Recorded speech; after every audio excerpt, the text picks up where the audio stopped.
सभी भक्तों का स्वागत है। अभी हम कीर्तन से स्टार्ट करेंगे।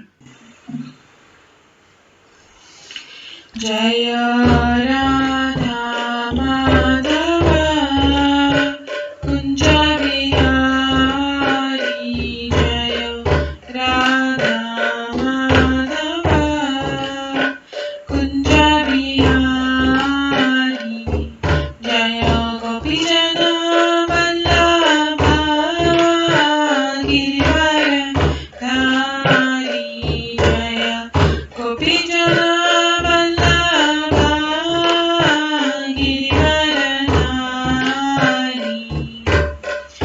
यशोदानन्दन व्रज जनरञ्जन, यशोदानन्दन व्रज जनरञ्जन, यमुनातीरावनचारि, यमुनातीरावनचारि, जय राधा माधव कुंज बिहारी, जय राधा माधव कुंज बिहारी। हरे कृष्णा कृष्णा कृष्णा हरे हरे, हरे राम राम राम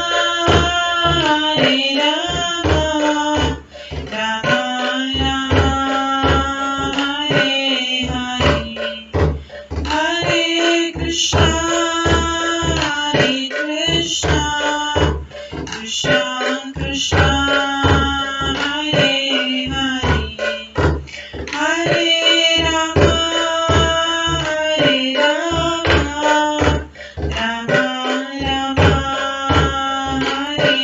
हरे,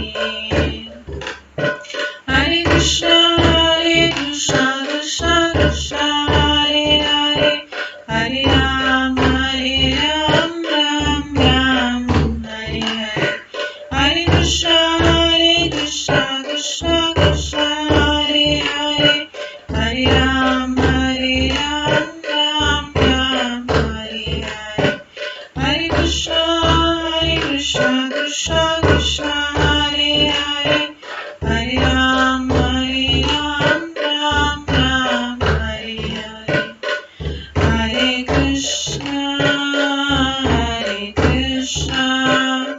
कृष्णा कृष्णा हरे हरे, हरे राम राम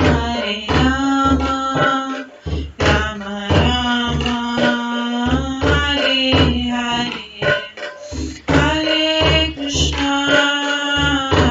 कृष्णा कृष्णा कृष्णा हरे हरे, हरे राम राम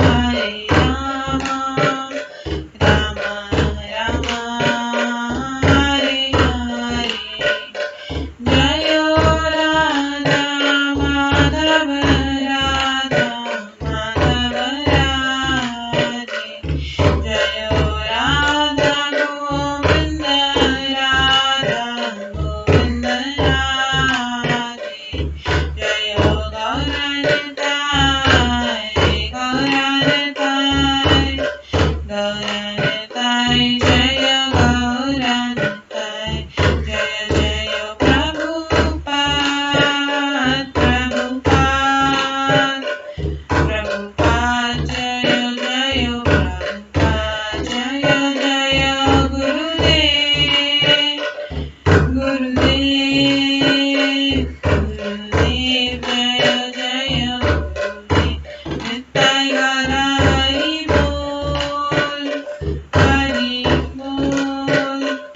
हरि बोल नित्य गौर हरि बोल। गौर प्रेमानंदे हरि हरि बोल। हरे कृष्णा। आज की इस क्लास में सभी भक्तों का स्वागत है। मंगलाचरण से स्टार्ट करेंगे।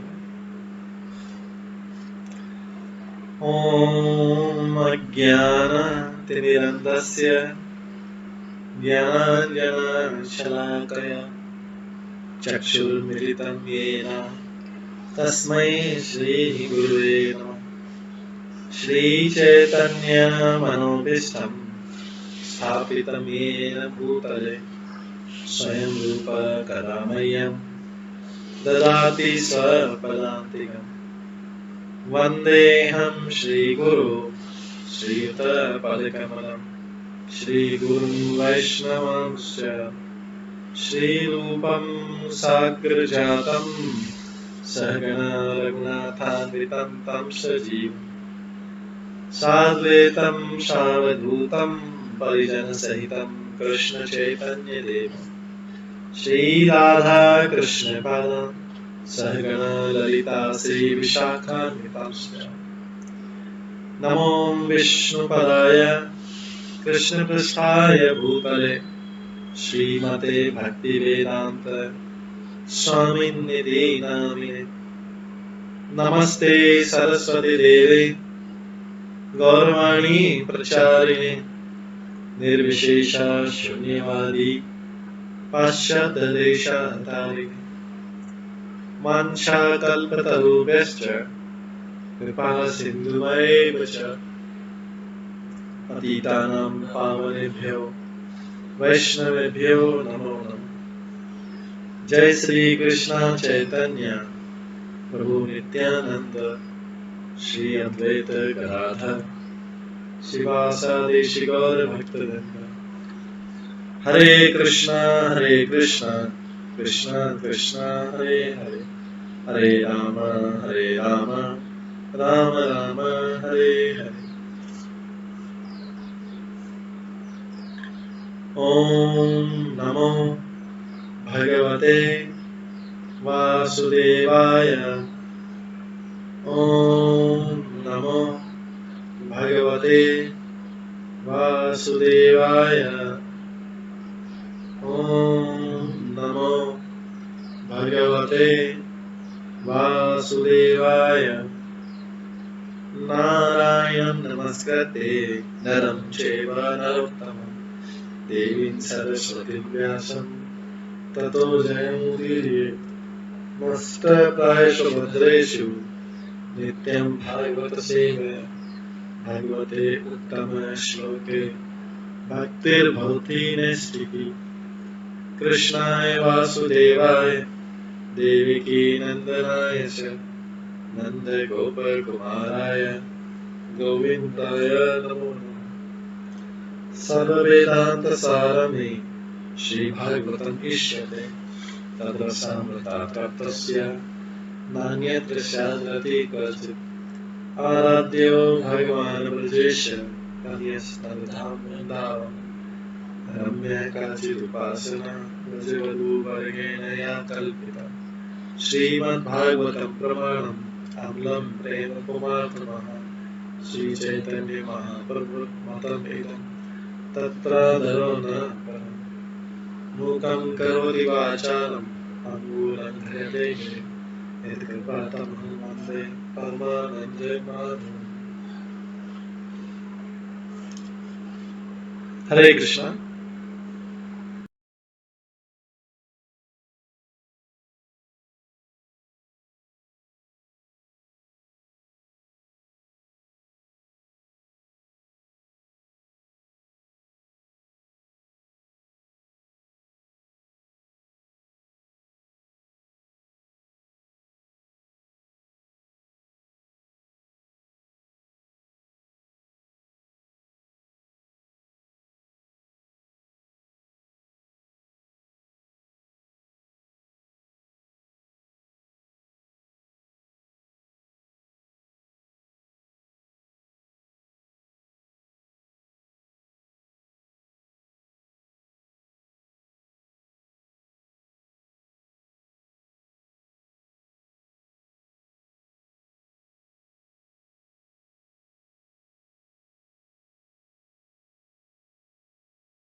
क्लास में सभी भक्तों का स्वागत है।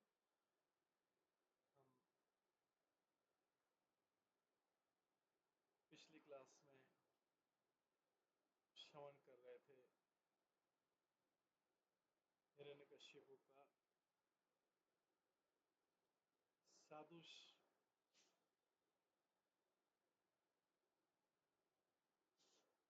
सदस्य पुत्र प्रहलाद महाराज। उसके बाद हमने ये श्रवण किया था कि प्रहलाद अपने असुर सहपाठियों को कि किस प्रकार से उपदेश देता है और किस तरह से बताते हैं कि मनुष्य जीवन कितना दुर्लभ है और इसमें भक्ति जो है कुमार अवस्था से प्रारंभ हो जानी चाहिए।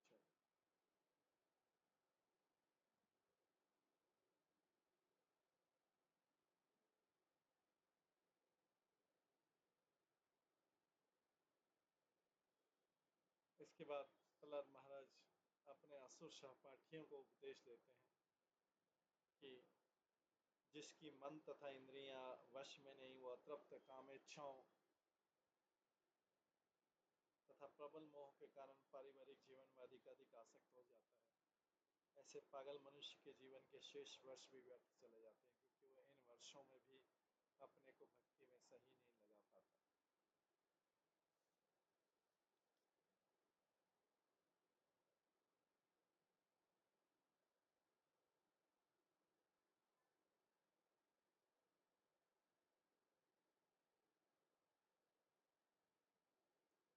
आज हम 11वें और 12वें श्लोक से सुनेंगे 7वें स्कंद के 6ठे अध्याय के 11वें 12वें श्लोक से।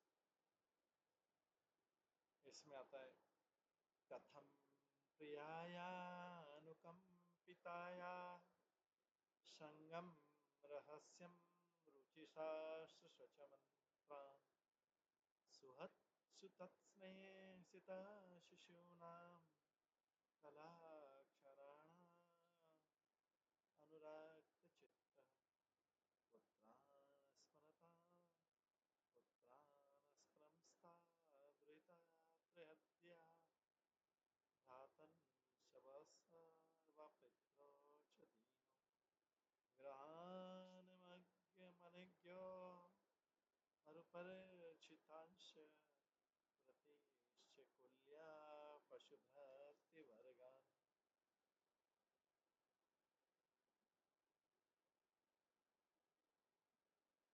त्यजेत कोशाकृतैव इमान् कर्माणि लोभात् वित्राप्तकामान्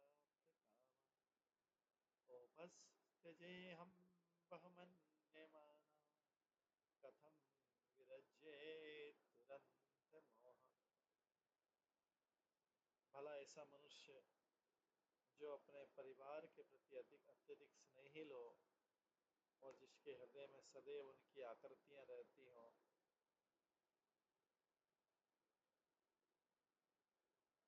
भला ऐसा मनुष्य जो अपने परिवार के प्रति अत्यधिक स्नेहिल हो और जिसका हृदय में सदैव उनकी आकृतियां रहती हों, और किस तरह उनका संग छोड़ सकता है।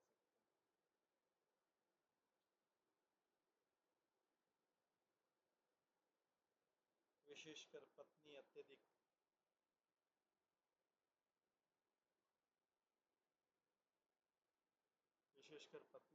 दयालु तथा सहानुभूतिपूर्ण रहती है और पति को सदैव एकांत में प्रसन्न करती है।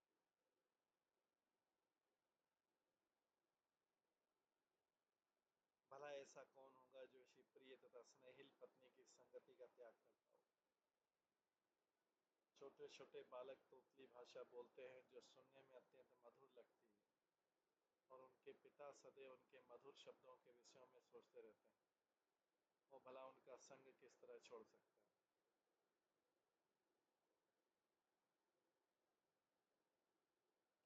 किसी भी मनुष्य को अपने वृद्ध माता पिता, अपने पुत्र तथा पुत्रियां भी अत्यंत प्रिय होते हैं।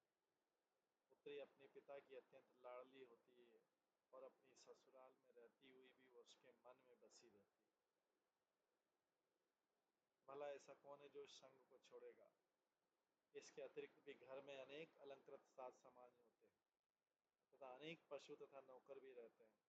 भला ऐसे आराम को कौन छोड़ सकता है।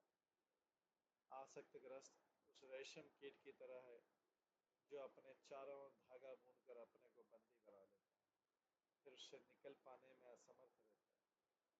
केवल दो इंद्रियां, कामेंद्रिय तथा जिह्वा की तुष्टि के लिए मनुष्य भौतिक दशाओं में से बंध जाता है, कोई उनसे कैसे बच सकता है। तात्पर्य, गृहस्थी में पहला आकर्षण सुंदरी तथा मोहिनी पत्नी है, जो गृहस्थी के आकर्षण को बढ़ाने वाली है। मनुष्य को अपनी पत्नी का आनंद दो प्रमुख इंद्रियों से मिलता है, जीव से तथा कामेंद्रिय से। स्त्री अत्यंत मीठे स्वर में बोलती है, निश्चय ही आकर्षण है। फिर वो सुखद भोजन तैयार करती है जिससे जीभ तृप्त हो पाती है, और जीभ तृप्त हो जाने पर जिनमें कामेंद्रिय विशेष है को बल प्राप्त होता है। इस प्रकार पत्नी मैथुन में आनंद प्राप्त करती है।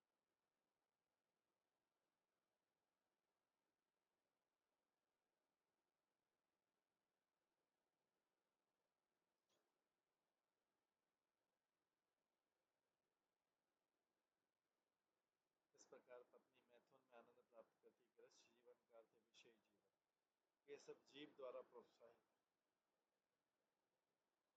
फिर संतानें उत्पन्न होती हैं। बच्चा अपनी तोतली बोली से आनंद प्राप्त करता है, और जब लड़के लड़कियां बड़े हो जाते हैं तो मनुष्य उनकी शिक्षा तथा विवाह में व्यस्त हो जाता है। फिर अपने माता पिता भी होते हैं जिनकी देखरेख करनी रहती है, और मनुष्य सामाजिक वातावरण में तथा अपने भाई बहनों को प्रसन्न करने में भी लग जाता है। वो घरेलू कामकाज में इस तरह व्यस्त हो जाता है कि उन्हें छोड़ पाना असंभव होता है। इस प्रकार गृहस्थी ग्रह अंधकूपम अर्थात वह अंधा कुआं बन जाती है जिसमें मनुष्य गिर जाता है।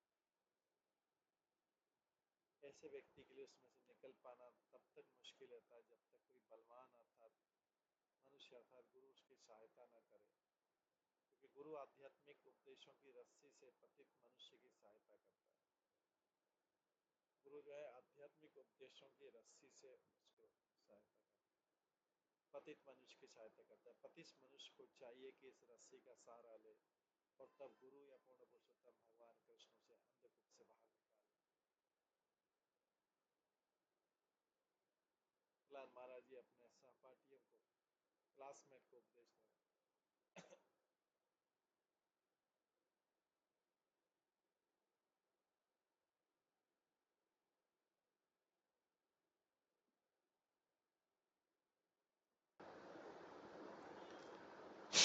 तो हम कुछ चीज रिपीट करते हैं।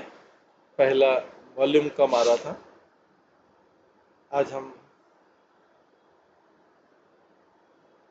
11वें 7वें स्कंद के 6ठे अध्याय के 11वें श्लोक से हमने स्टार्ट किया था। 11वां 12वां 13वां श्लोक, जिसमें आता है कि भला ऐसा मनुष्य जो अपने परिवार के प्रति अत्यधिक स्नेहिल हो और जिसके हृदय में सदैव उनकी आकृतियां रहती है, वो किस तरह उनका संग छोड़ सकता है। विशेषकर पत्नी सदैव अत्यंत दयालु तथा सहानुभूतिपूर्ण रहती है और अपने पति को सदैव एकांत में प्रसन्न करती है। भले ऐसा कौन होगा जो ऐसी प्रिया तथा स्नेहिल पत्नी की संगति का त्याग करता हो। छोटे छोटे बालक तोतली बोली बोलते हैं जो सुनने में अत्यंत मधुर लगती है, और उनके पिता सदैव उनके मधुर शब्दों के विषय में सोचते रहते हैं। वो भला उनका संग किस तरह छोड़ सकते हैं। किसी भी मनुष्य को अपने वृद्ध माता पिता, अपने पुत्र तथा पुत्रियों की अत्यंत प्रिय रहती है। पुत्री अपने पिता की अत्यंत लाडली होती है और अपने ससुराल में रहती है तो भी वो उनके मन में बसी रहती है। भला कौन है जो इस संग को छोड़ेगा।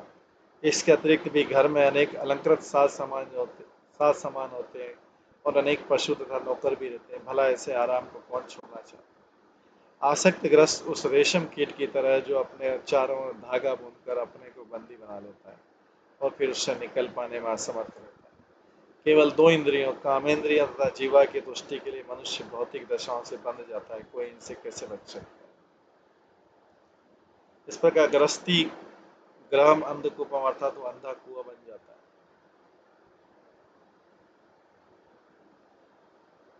इसके बाद हमने श्रवण किया था, अत्यधिक आसक्त मनुष्य ये नहीं समझ पाता कि वो अपना बहुमूल्य जीवन अपने परिवार के ही पालन पोषण में व्यर्थ बिता रहा है, और यह भी नहीं समझ पाता कि इस मनुष्य जीवन का जो परम सत्य के साक्षात्कार के लिए उपयुक्त है, उद्देश्य अनजाने में ही विनष्ट हुआ जा रहा है।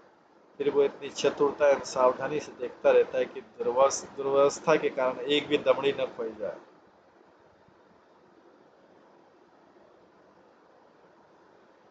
इस प्रकार यद्यपि संसार में आसक्त व्यक्ति सदैव 3 प्रकार के कष्ट सहता रहता है, किंतु वो संसार के प्रति अरुचि उत्पन्न नहीं कर पाता।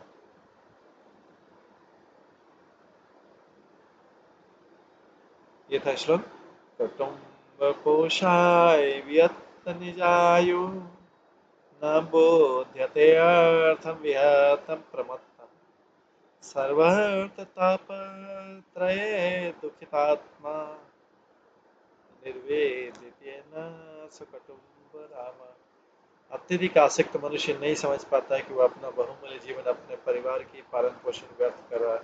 वह यह भी नहीं समझ पाता कि इस मनुष्य जीवन का जो परम सत्य के लिए साक्षात्कार उपयुक्त है, उद्देश्य अनजाने ही विनष्ट हुआ जा रहा है।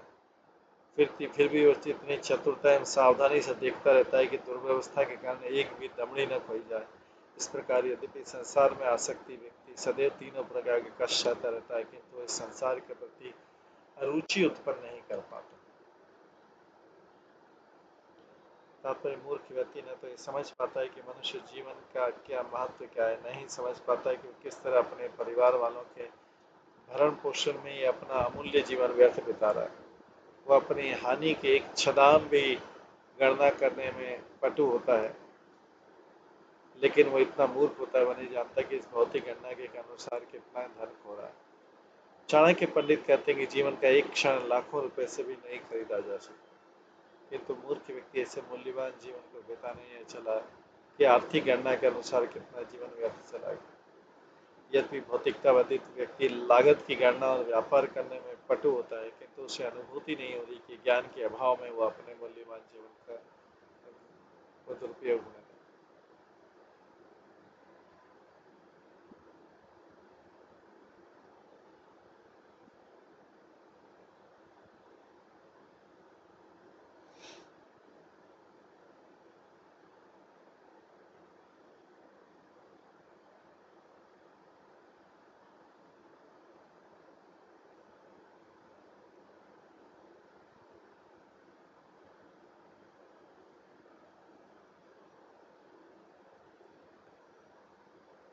वित्तेषु नित्याभिनिवेशचेता विद्वान् च दोषं परवित्तहर्तु प्रत्याह्यवाथाप्यजितेन्द्रियः तथा शान्तिकामः हरते कटुम्बी। यदि कोई मनुष्य पारिवारिक भरण पोषण के कर्तव्य के प्रति अत्यधिक आसक्त होने के कारण अपनी इंद्रियों को वश में नहीं कर पाता, उसका मन सदैव इसी में डूबा रहता है कि धन का संग्रह कैसे करो। ये जानता है कि जो अन्यों का धन लेता है उसे राजकीय नियमों और मृत्यु के बाद यमराज के नियमों द्वारा दंडित होना पड़ता है, तो भी वो धन अर्जित करने के बाद दूसरों को धोखा देता रहता है। विशेष रूप से आजकल लोग न तो अगले जीवन में विश्वास करते हैं, न ही यमराज की न्याय व्यवस्था में, तथा न ही पापी को मिलने वाले विविध दंडों में। किंतु उन्हें कम से कम इतना तो जान लेना चाहिए कि जो धन प्राप्त करने के लिए अन्यों को ठगता है वह सरकार के नियमों द्वारा दंडित होगा। फिर भी लोग न तो इस जीवन के न ही अगले जीवन के नियमों की परवाह करते हैं। कोई चाहे कितना ही ज्ञानी क्यों न हो, वह अपने पाप कर्मों को नहीं रोक पाता यदि वह अपने इंद्रियों को वश में करने में असमर्थ है। यदि कोई चाहे कितना भी ज्ञानी हो, वो अपने पाप कर्मों को नहीं रोक पाता यदि वो अपनी इंद्रियों को वश में करने में असमर्थ है।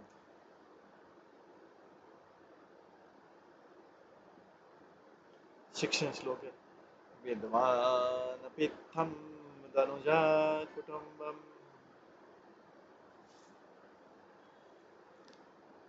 पुष्णन्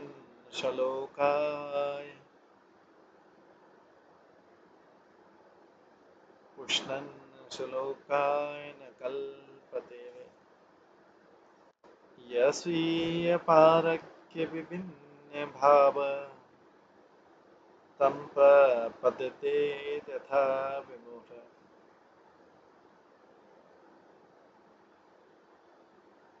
हे मित्रों, हे असुर पुत्रों, इस भौतिक जगत में शिक्षा में अग्रणी लगने वाले व्यक्तियों में भी ये विचार करने की प्रवृत्ति है कि ये मेरा है और पराया है। इस प्रकार वे सीमित पारिवारिक जीवन की धारणा में अपने परिवारों को जीवन की आवश्यकताएं प्रदान करने में लगे रहते हैं।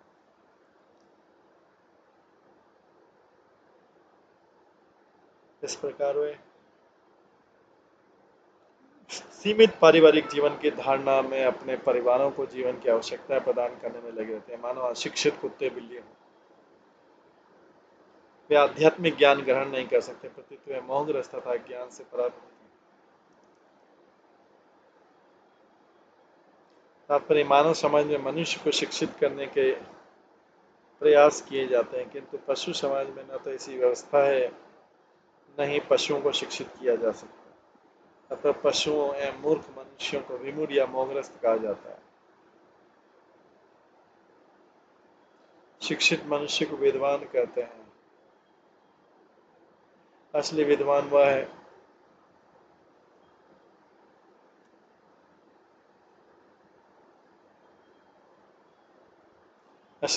वह है जो इस भौतिक जगत के भीतर अपनी स्थिति को समझने का प्रयास करता है।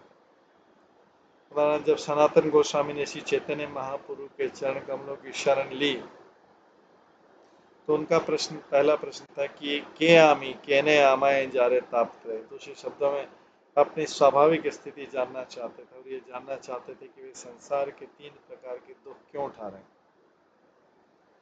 ये शिक्षा की विधि है। यदि कोई यह न पूछकर कि मैं कौन हूँ, मेरे जीवन का लक्ष्य है, कुकुरों शुक्रों की पशुवृत्ति पालन करे तो उसकी शिक्षा से क्या लाभ होगा। जैसा कि पिछले श्लोक में बताया चुका, जीव अपने सकाम कर्मों द्वारा रेशम के कीट की भांति ही अपने जाल में फंसा रहता है।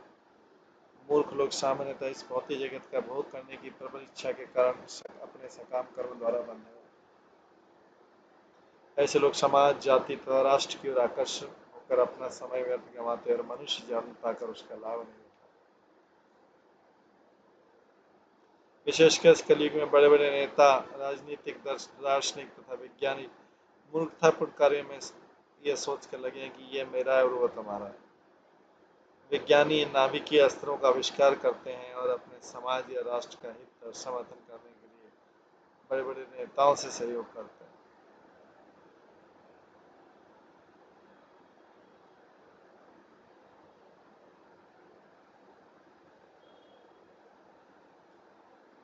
ये तो श्लोक में स्पष्ट कहा गया कि वे अपने तथाकथित उच्च ज्ञान के होते हुए कुत्ते बिल्लियों वाली मानसिकता से ग्रस्त रहते हैं। जिस तरह बिल्लियां तथा कुत्ते अपने जीवन के वास्तविक हित को न जानकर अधिकाधिक अज्ञान में फंसते जाते हैं, उसी प्रकार तथाकथित शिक्षित व्यक्ति जो अपने निज को या जीवन के असली लक्ष्य को नहीं जानता, भौतिकता में अधिकाधिक मग्न होता जाता है।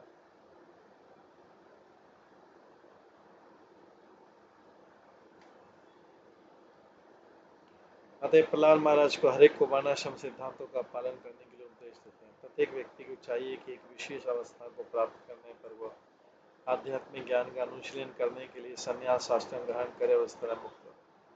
इसकी व्याख्या अगले श्लोकों में दी गई। यतो न कश्चित् क्वच कुत्रचित् वा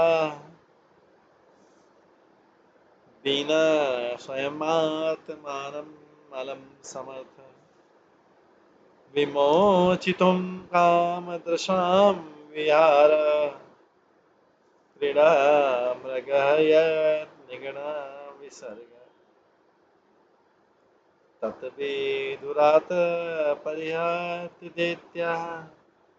दैत्येषु सङ्गं विषयात्मकेषु उपेत नारायणमादिदेवम्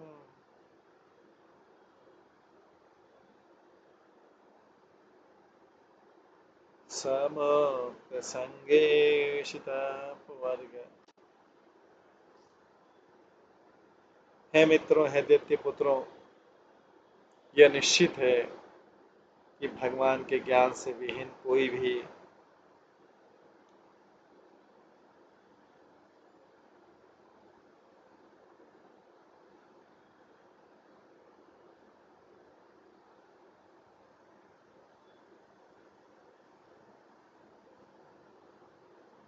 मित्रों हैं दैत्य पुत्र, निश्चित है कि भगवान के ज्ञान से विहीन कोई भी अपने को किसी काल या किसी देश में मुक्त करने में समर्थ नहीं रहा है।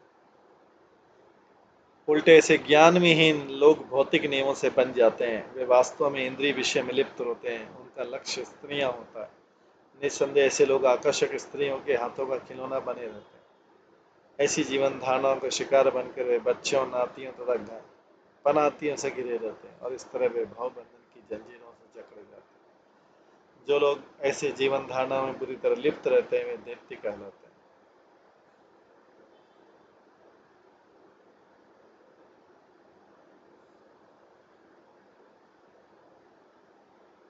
इसलिए यद्यपि तुम सभी दैत्यों के पुत्रों, किंतु ऐसे व्यक्तियों से दूर रहो और पूर्ण पुरुषोत्तम भगवान नारायण की शरण ग्रहण करो जो समस्त देवताओं के उद्गम है, क्योंकि नारायण भक्तों का चरम लक्ष्य भव बंधन से मुक्ति पाता है।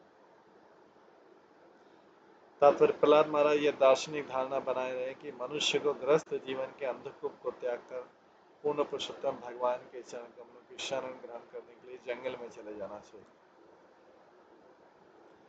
प्रहलाद महाराज ये दार्शनिक धारणा बनाए रहे हैं कि मनुष्य को ग्रस्त जीवन के अंधकूप को त्याग कर पूर्ण पुरुषोत्तम भगवान के चरण कमलों की शरण ग्रहण करने के लिए जंगल में जाना चाहिए। हित्वात्मपातं गृहमन्धकूपं वनं गतो यत्रिमाश्रयत्। इस श्लोक में वे इस बात पर बल दे रहे हैं कि मानव समाज के इतिहास में कभी कहीं भी अपने परिवार के स्नेह तथा आसक्ति के कारण मोक्ष नहीं प्राप्त कर सकते। यहाँ तक कि जो ऊपर से बहुत पढ़े लिखे लगते हैं उनमें भी यही पारिवारिक आसक्ति पाई जाती है। यहाँ तक कि वृद्धावस्था या आसक्तावस्था में भी वे परिवारों की संगति नहीं छोड़ पाते।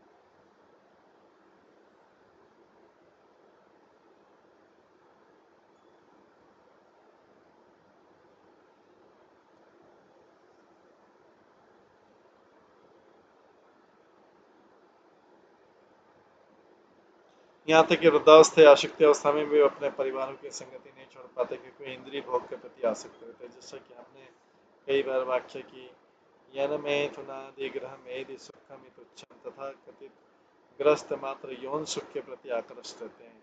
इस प्रकार वे अपने को पारिवारिक जीवन की श्रृंखला से बांधे रखते हैं। यही नहीं, वे अपने बच्चों को भी इसी तरह बंधा रखना चाहते हैं। ऐसे लोग स्त्रियों के हाथ की कठपुतली बनकर संसार के गहनतम भाग में जा गिरते हैं। अदांत गौरभिषतां तमिस्त्र पुनश्चर्वित चरणाम।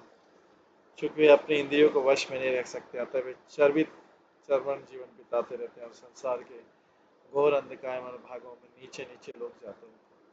मनुष्य को चाहिए कि ऐसे दैत्यों की संगति छोड़कर भक्तों की संगति करे। इस प्रकार वो भाव बंधन से मुक्त हो सके।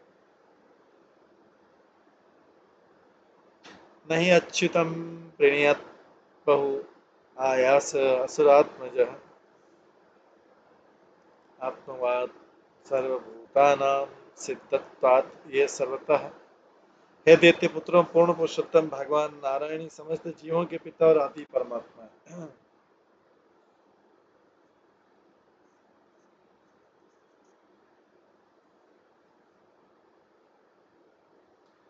हे दैत्य पुत्रों, पूर्ण पुरुषोत्तम भगवान नारायण ही समस्त जीवों के पिता और आदि परमात्मा है। फलस्वरूप उन्हें प्रसन्न करने में या किसी भी दशा में उनकी पूजा करने में बच्चे या व्रत को कोई अवरोध नहीं होता।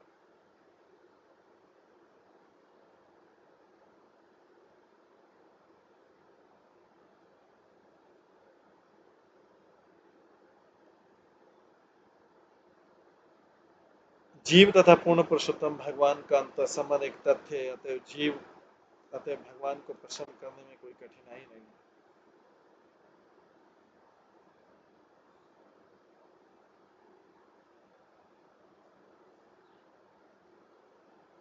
यह कोई पूछ सकता है कि यह ठीक है कि मनुष्य पारिवारिक जीवन के प्रति अत्यधिक आसक्त रहता है, किंतु यदि उसे जीवन छोड़कर भगवान की सेवा में आसक्त होना है तो उसे उतना ही प्रयास करना तथा कष्ट झेलना होगा। अतः इस तरह कष्ट झेलकर भगवान की सेवा में लगने से क्या लाभ? कोई पूछ सकता है कि यह ठीक है कि मनुष्य पारिवारिक जीवन के प्रति अत्यधिक आसक्त रहता है, किंतु यदि उसे वो जीवन छोड़कर भगवान की सेवा में आसक्त होना है तो उसे उतना ही प्रयास करना तथा कष्ट झेलना होगा। अतः इस तरह कष्ट झेलकर भगवान की सेवा में लगने से क्या लाभ? ये वेद आपत्ति नहीं है। भगवान की गीता में भगवान बल देकर कह रहे हैं सर्वयोनिषु कौन्तेय मूर्त संभवत्य तासां ब्रह्म महद्योनिर अहम बीज प्रजापता। सर्वयोनिषु कौन्तेय मूर्ते सर्वयोनिषु कौन्तेय मूर्ते संभवति या तासां ब्रह्म महद्योनि अहम बीज प्रजापता। हे कुंती पुत्री, जान लो कि भौतिक प्रकृति में सारी जीव योनियां जन्म द्वारा संभव होती है। मैं वीर्यदाता पिता हूँ। भगवान नारायण सभी जीवों के वीर्यदाता पिता हैं, क्योंकि सारे जीव परमेश्वर के अंश। जिस प्रकार पिता तथा पुत्र के बीच घनिष्ठ संबंध स्थापित करने में कोई कठिनाई नहीं होती, उसी प्रकार नारायण तथा जीवों के मध्य घनिष्ठ संबंध को पुनः स्थापित करने में कोई कठिनाई नहीं। स्वल्पम अवश्य धर्मस्य प्रायतो महतो भया। यदि कोई रंच मात्र भी भक्ति करता है तो नारायण उसे बड़े से बड़े खतरे से बचाने के लिए सदैव सन्नद्ध रहते हैं।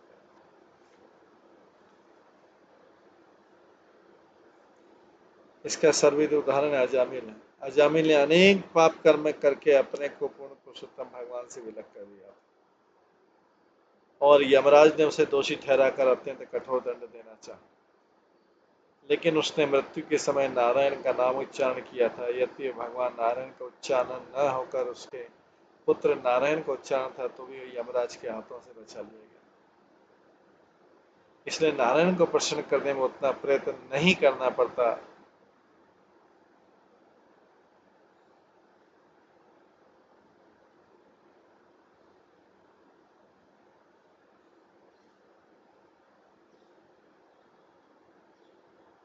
इसलिए नारायण को प्रसन्न करने में उतना प्रयत्न नहीं करना पड़ता जितना अपने परिवार को, जाति तथा राष्ट्र को प्रसन्न करने में। हमने देखा है कि जाने माने राजनीतिक नेता अपने आचरण में थोड़ी सी गड़बड़ी के कारण जान से मारे डाले जाते हैं। अतः किसी समाज, परिवार, जाति तथा राष्ट्र को प्रसन्न करना अत्यंत कठिन है, किंतु नारायण को प्रसन्न कर पाना तनिक भी कठिन नहीं, अत्यंत सरल।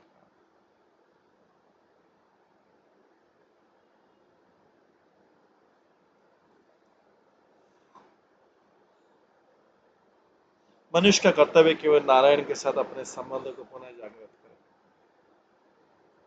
इस दिशा में थोड़ा सा प्रयास करने में सफलता प्राप्त होगी, जबकि अपने तथाकथित परिवार, समाज तथा राष्ट्र को अपने जीवन का बलिदान देकर भी प्रसन्न कर पाना संभव नहीं होगा। भगवान के पवित्र नाम के श्रवण तथा कीर्तन में निहित थोड़ा प्रयास भगवान को प्रसन्न करने में सफल बना सकता है।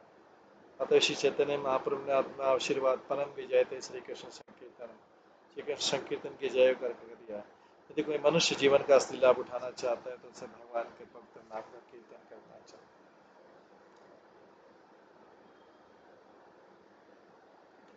परावरेषु भूतेषु ब्रह्मान्तस्थावरादिषु भौतिकेषु विकारेषु भूतेषु अथमासु च गुणेषु गुणसाम्ये च गुण व्यतिकरे तथा एक एव परः हि आत्मा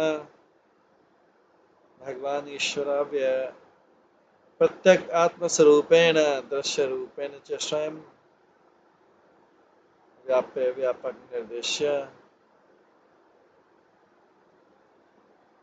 ही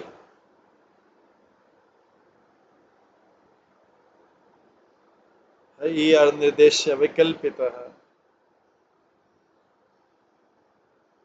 केवल अनुभव आनंद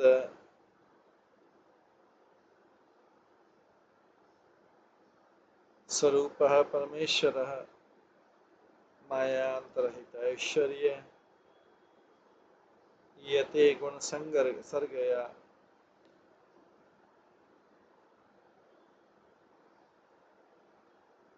परम नियंता पूर्ण पुरुषोत्तम भगवान जो अच्युत तथा अजय हैं, जीवन के विभिन्न रूपों में, जैसे पौधे, जैसे स्थावर जीवों से लेकर प्रथम सृजित प्राणी तक ब्रह्मा में उपस्थित है।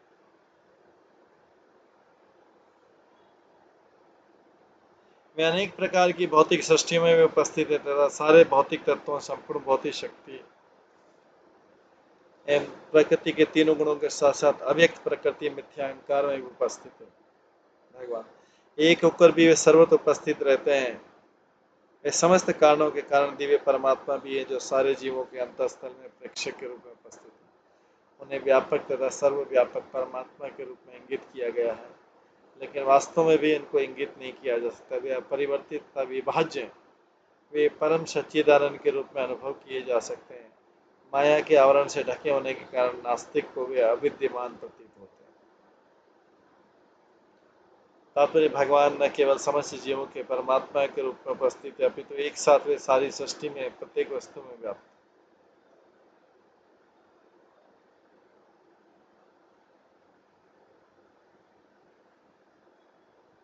वे समस्त परिस्थितियों में और सभी समय विद्यमान रहते हैं। वे ब्रह्मा जी के हृदय में विद्यमान रहते हैं और कुकुरों, शुक्रों, वृक्षों, पौधों इत्यादि के भी अंतस्थल में रहते हैं। वे सर्वत्र उपस्थित रहते हैं। वे न केवल जीवों के हृदय में उपस्थित है, अपितु भौतिक वस्तुओं में, यहाँ तक कि भौतिक विज्ञानियों द्वारा खोजे गए परमाणु और प्रोटोनों द्वारा इलेक्ट्रॉनों में भी रहते हैं।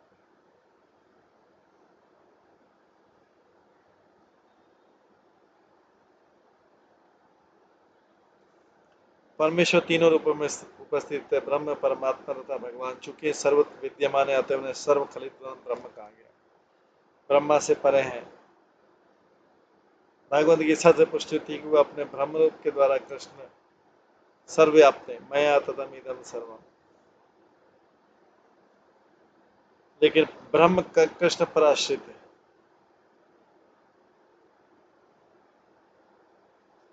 भगवद गीता से पुष्टि थी कि भगवान ब्रह्म रूप के द्वारा कृष्ण सर्वव्याप्त है, मया तदमिदं सर्वम। लेकिन ब्रह्म कृष्ण पर आश्रित है। ब्रह्मणो हि प्रतिष्ठानम्। कृष्ण के बिना ब्रह्म या परमात्मा का अस्तित्व नहीं हो सकता। अतः पूर्ण पुरुषोत्तम भगवान परम सत्य की चरम अनुभूति है। यद्यपि वे प्रत्येक हृदय के भीतर परमात्मा रूप में स्थित हैं, फिर भी वे एक हैं, चाहे व्यक्तिगत रूप में हो या सर्वव्यापी ब्रह्म के रूप में। कृष्ण कारण, परम कारण स्वरूप है, और जिन भक्तों ने भगवान की शरण ग्रहण की, वे उनकी तथा उनकी उपस्थिति का अनुभव ब्रह्मांड में तथा प्रत्येक परमाणु में कर सकते। अंडांतरस्तर परमाणु चयांतरस्तर। यह अनुभूति केवल उन भक्तों को होती है जिन्होंने भगवान के चरण कमलों पर अपना सर्वस्व अर्पण कर दिया। अन्यों के लिए संभव नहीं। इसकी पुष्टि स्वयं भगवान ने भगवद गीता में की। देवी हैषा गुणमयी, 7वें अध्याय का 14वां श्लोक।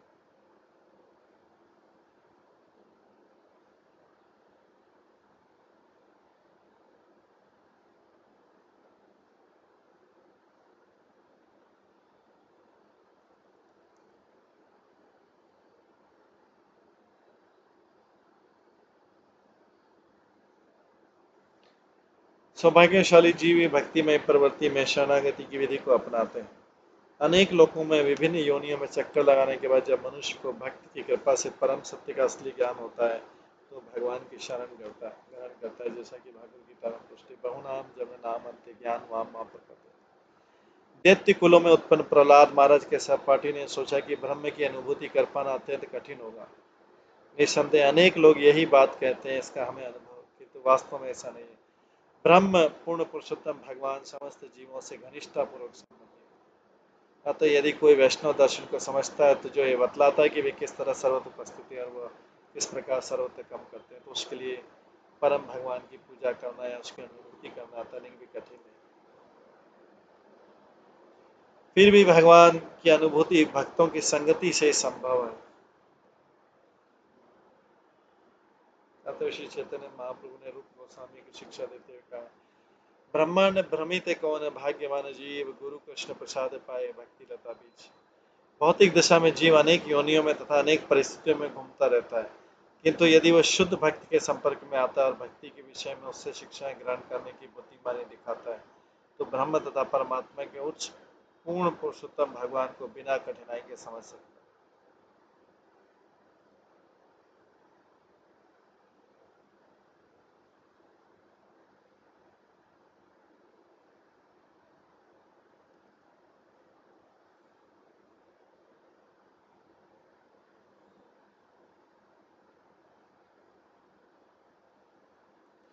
भौतिक दशा में जीव अनेक योनियों में तथा अनेक परिस्थितियों में घूमता रहता है, किंतु यदि वह शुद्ध भक्त के संपर्क में आता है और भक्ति के विषय में उससे शिक्षा ग्रहण करने की बुद्धिमानी दिखाता, तो ब्रह्म तथा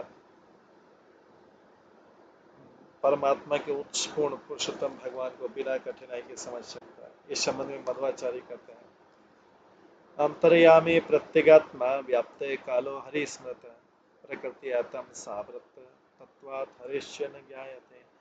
भगवान हरि के हृदय में अंतर्यामी रूप में उपस्थित है और शरीर से आवृत्त आत्मा में दृश्य होते हैं।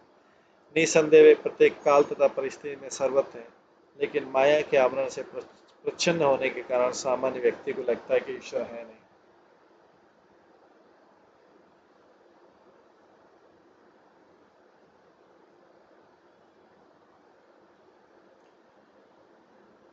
आगे आता है 24वें श्लोक में, तस्मा सर्वेषु भूतेषु दयां कुरुता सोरदम।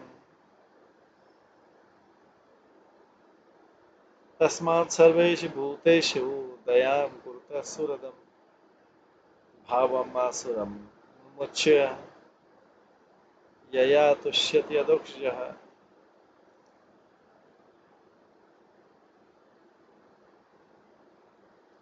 अतः असुरों से उत्पन्न मेरे प्यारे तरुण मित्रों, तुम सब ऐसा करो कि वे परम भगवान जो भौतिक ज्ञान की धारणा से परे हैं, वे तुम पर प्रसन्न हो। हे भगवान, सब प्रहलाद महाराज असुरों के पुत्रों को, अपने सहपाठियों को बोल रहे हैं, अतः असुरों से उत्पन्न मेरे प्यारे तरुण मित्रों, तुम सब ऐसा करो कि वे परम भगवान जो भौतिक ज्ञान की धारणा से परे, वे तुम पर प्रसन्न हो। तुम अपना आसुरी स्वभाव त्याग दो और शत्रुता या द्वेष रहित होकर कर्म करो। सभी जीवों में भक्ति जागा करो, उन पर दया प्रदर्शित करो, इस प्रकार उनके हितैषी बनो।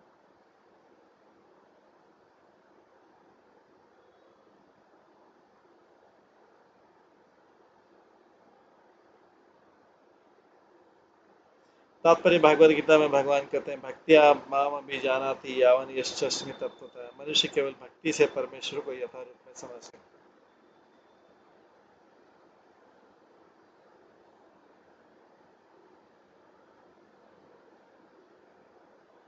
मनुष्य केवल भक्ति से परमेश्वर को यथारूप में समझ सकता है। प्रहलाद महाराज ने अंततः अपने असुर सहपाठी को शिक्षा दी कि वे प्रत्येक व्यक्ति को कृष्ण भावना विज्ञान का उपदेश देकर भक्ति की विधि स्वीकार करें।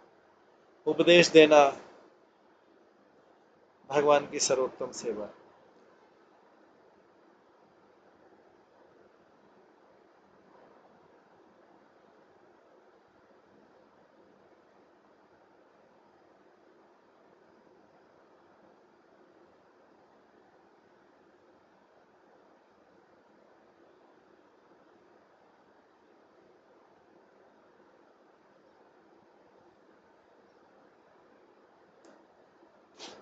जो व्यक्ति कृष्ण भावनामृत के प्रचार कार्य की सेवा में लग जाता है, उससे भगवान तुरंत ही अति प्रसन्न होते हैं। इसकी पुष्टि स्वयं भगवान ने भगवद गीता में की, न च तस्मान मनुष्येषु कश्चिन में प्रिय कृतम। इस संसार में न तो उससे बढ़कर प्रिय मेरा दास है, न भविष्य में कभी उससे बढ़कर प्रिय होगा। यदि कोई भगवान के यश तथा उनकी श्रेष्ठता का उपदेश करके कृष्ण भावनामृत को फैलाने का प्रयास निष्ठापूर्वक करता है, भले वह अपूर्ण रूप से शिक्षित क्यों न हो, वो पूर्ण पुरुषोत्तम भगवान का सर्वोपरि दास बन जाता है। यह भक्ति है। जो ही शत्रु तथा मित्र का भेदभाव किए बिना मानवता के लिए सेवा करता है, त्यों ही भगवान प्रसन्न होते हैं, उसके जीवन का उद्देश्य पूरा हो जाता है।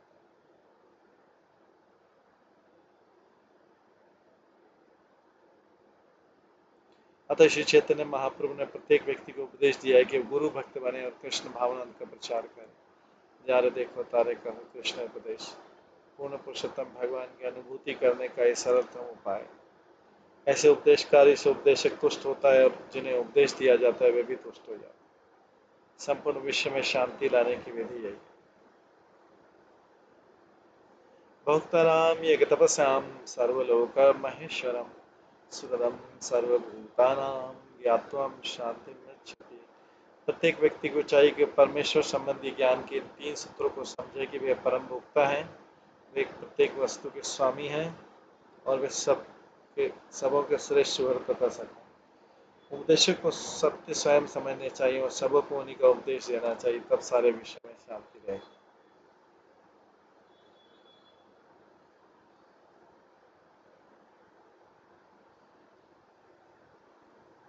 इस श्लोक में सौहृदम शब्द अत्यंत महत्वपूर्ण। सामान्यतः लोग कृष्ण भावनामृत से अनजान है, अतः उनका हितैषी बनने के लिए मनुष्य को चाहिए कि बिना किसी भेदभाव के कृष्ण भावनामृत की शिक्षा दे। चूंकि भगवान विष्णु हर एक के अंतस्थल में विद्यमान है, अतः प्रत्येक शरीर विष्णु का मंदिर है। मनुष्य को चाहिए इस ज्ञान का दुरुपयोग दरिद्र नारायण जैसे शब्दों के बहाने से न करे। यदि नारायण दरिद्र अथवा गरीब मनु के घर में वास कर सकता है तो इसका अर्थ ये नहीं होता कि वे दरिद्र हो गए। वे सर्वत्र रहते हैं, दरिद्र के घर में और धनी के घर में भी, किंतु सभी परिस्थितियों में नारायण बने रहते हैं। यह सोचना कि वे निर्धन या धनी हो जाते हैं भौतिक अनुमान। वे सदैव षड ऐश्वर्यपूर्ण अर्थात वे सदैव सभी परिस्थितियों में क्षमा ऐश्वर्य से पूर्ण रहते हैं।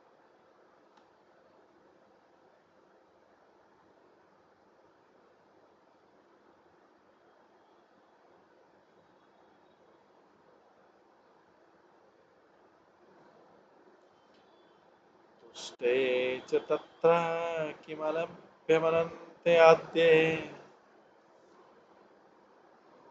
किं ते गुणव्यतिकराति ये स्वसिद्धा धर्मादय किं गुणेन च काङ्क्षितेन सारं जुषाम चरणयोपगायतम्।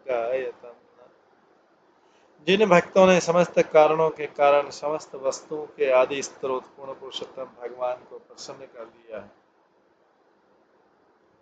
जिन भक्तों ने समस्त कारणों के कारण समस्त वस्तुओं के आदि स्रोत पूर्ण पुरुषोत्तम भगवान को प्रसन्न कर लिया है, उनके लिए कुछ भी अलभ्य नहीं।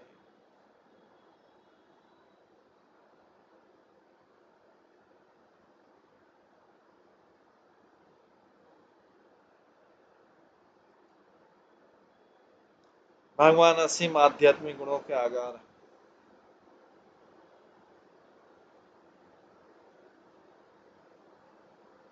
अतः उन भक्तों के लिए जो प्रकृति के गुणों से परे हैं, जो धर्म अर्थ काम मोक्ष के सिद्धांतों का पालन करने से क्या लाभ, क्योंकि ये तो प्रकृति के गुणों के इस प्रभाव के अंतर्गत स्वतः प्राप्त है। धर्म अर्थ काम मोक्ष जो मिलता है वो तो वैसे ही प्राप्त हो जाएगा जिसने भगवान को प्रसन्न कर लिया। उनके लिए कुछ भी अलभ्य नहीं है।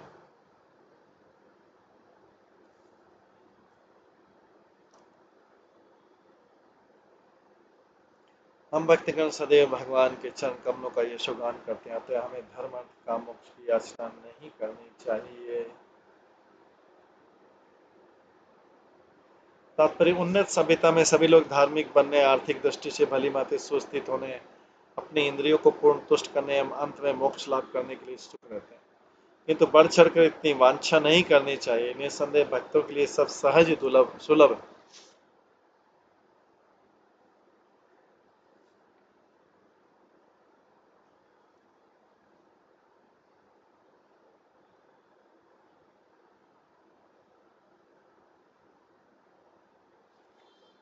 बिल्वमंगल ठाकुर ने कहा, मुक्ति स्वतः मुकुला मुक्ति स्वयं मुकुलितांजलि सेवते स्मान धर्मार्थ काम गतय समय प्रतीक्षा। मुक्ति तो सदैव भक्त के द्वार पर आज्ञा पालन करने के लिए हाथ जोड़कर खड़ी, धर्म अर्थ काम तथा मोक्ष की सेवा करने का अवसर पाने के लिए प्रतीक्षित रहते हैं। धर्म अर्थ काम तथा मोक्ष भक्त की सेवा पाने का अवसर करने के लिए प्रतीक्षित रहते हैं। भक्त पहले से दिव्य पद को प्राप्त रहता है और उसे मुक्त होने के लिए किसी अतिरिक्त योग्यता की आवश्यकता नहीं पड़ती। जैसा कि भगवद गीता में कहा गया है, सगुणान समतीत्यत्यतान ब्रह्म भूयाय कल्पते। भौतिक प्रकृति के तीनों गुणों के कर्मों फलों से रहता है। भक्त जो है प्रकृति के तीनों गुणों कर्मों फलों से परे रहता है, क्योंकि ब्रह्म पद पर स्थित है।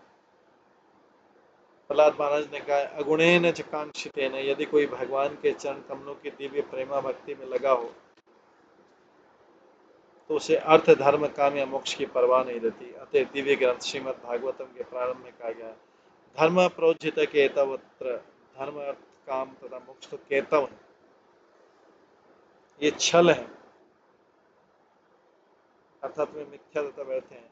निर्मत्सरणाम अर्थात जो पुरुष प्रत्यक्षतावादी भौतिक काले करापों से परे तथा जो मेरा और तेरा में कोई भेद नहीं करते किंतु भगवान की सेवा में लगे रहते हैं,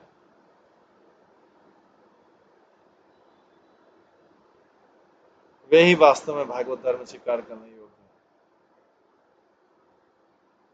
धर्मान भगवतान, ये चूंकि वे निर्मत्सर हैं अतः अर्थात किसी से ईर्ष्या द्वेष नहीं रखते, अतः वे अन्यों को यहाँ तक कि अपने शत्रु को भी भक्त बनाना चाहते हैं।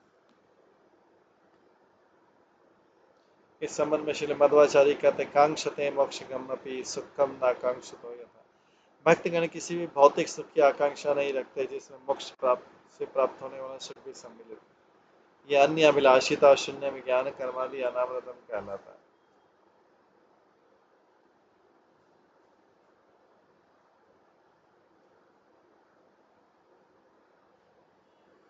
भक्तगण किसी भी भौतिक सुख की आकांक्षा नहीं करते जिसमें मोक्ष से प्राप्त होने वाला सुख भी सम्मिलित है।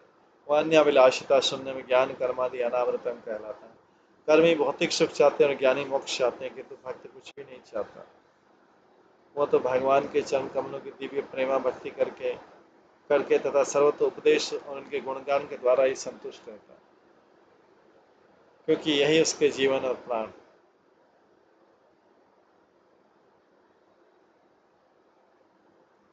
आगे बोलते धर्मार्थ काम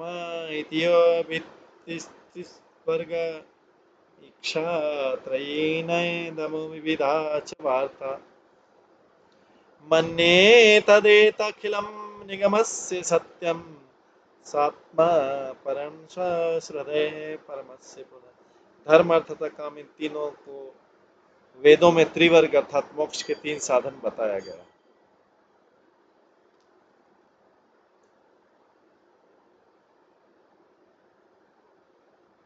इन तीनों के अंतर्गत ही शिक्षा तथा आत्म साक्षात्कार, वैदिक अनुसार आदेशानुसार कर्म कांड विधि तथा व्यवस्था, विज्ञान एवं जीविका निर्जा अर्जित करने के लिए विविध साधन आते हैं। ये तो वेदों के अध्ययन के बाह्य विषय आते हैं। मैं इन्हें भौतिक मानता हूँ, किंतु मैं भगवान विष्णु के चरण कमलों में समर्पण को दिव्य मानता हूँ। तात्पर्य, प्रहलाद महाराज के उपदेश भक्ति की दिव्य स्थिति पर बल देते हैं। प्रहलाद महाराज बोल रहे हैं, ये अर्थ धर्म काम ये तो भौतिक मानता हूँ, किंतु मैं भगवान विष्णु के चरण कमलों में समर्पण को दिव्य मानता हूँ।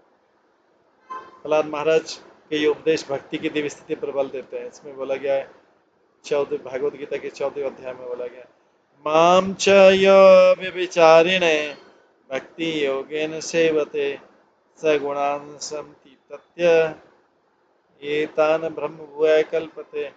जो पूर्ण भक्ति में लगा हुआ, जो किसी भी परिस्थिति में च्युत नहीं होता, वह तुरंत ही प्रगति के गुणों को पार कर ब्रह्म पद को प्राप्त होता है। ऐसी शिक्षा या कार्य जो ब्रह्मभूत या ब्रह्मभूत पद या आत्मिक साक्षात्कार पद पर नहीं होता है, वो भौतिक माना जाता है। और प्रहलाद महाराज का कहना है, कोई भी भौतिक वस्तु परम सत्य नहीं हो सकती, क्योंकि परम सत्य का तो आध्यात्मिक धरातल पर होता है। इसकी पुष्टि भगवान कृष्ण ने भगवद गीता में की गई, जहाँ पर वे कहते हैं, त्रैगुण्य विषया वेदा निस्त्रैगुण्य भव अर्जुन। वेदों में केवल 3 गुणों का वर्णन मिलता है। अर्जुन, इन 3 गुणों से ऊपर उठो, इन सबसे परे हो। भले किसी के कर्मों की स्वीकृति वेदों द्वारा क्यों न मिली हो, भौतिक कर्म पद पर कर्म करना जीवन का लक्ष्य नहीं है। जीवन का लक्ष्य तो जन्म लक्ष्य तो आध्यात्मिक पद पर बने रहना मानव उद्देश्य ही। सानशत वैदिक कर्म कांड तथा आदेशों की अवमानना नहीं की जानी चाहिए, वह आध्यात्मिक पद तक पहुंचने के साधन। किंतु यदि कोई इस पद तक नहीं पहुंच पाता तो सारे वैदिक अनुष्ठान केवल समय कव्य हैं।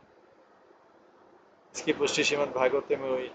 धर्म सुनिश्चित पुंसा विश्वक सेन कथा श्रेय नोत्पादे रति रति श्रम एव ही केवलम। कर्तव्य धर्म चाहे जिस वृत्ति के पुरुष द्वारा किया जाए, यदि वे परमेश्वर के संदेश के प्रति आकर्षण उत्पन्न नहीं कर पाए, उस पर किया गया सारा श्रम निरर्थक। यदि कोई दृढ़तापूर्वक धर्म के कार्य को करता है, किंतु यदि वह अंततः परमेश्वर की शरण में नहीं जाता है, तो उसका मोक्ष या ऊपर उठने के सारे साधन समय तथा श्रम के अपव्यय मात्र है। प्रहलाद महाराज उपदेश दे रहे हैं अपने असुर सहपाठियों को, अपने कलीग्स।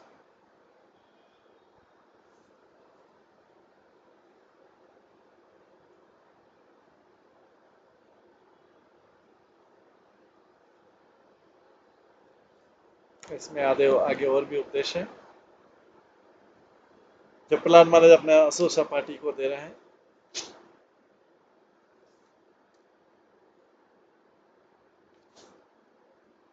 आगे बोलते हैं, ज्ञानम ततेदत् अमलम दुर्वापम आह नारायण नर सखा किल नारदा एकांति नाम भगवत तथा किंचन नाम पदारविंद रजसा प्लुते ही नाम समस्त जीवों के शुभ चिंतक के मित्र पूर्ण पूर्ण पुरुषोत्तम भगवान नारायण ने देवी ज्ञान पहले परम संत नारद को दिया था।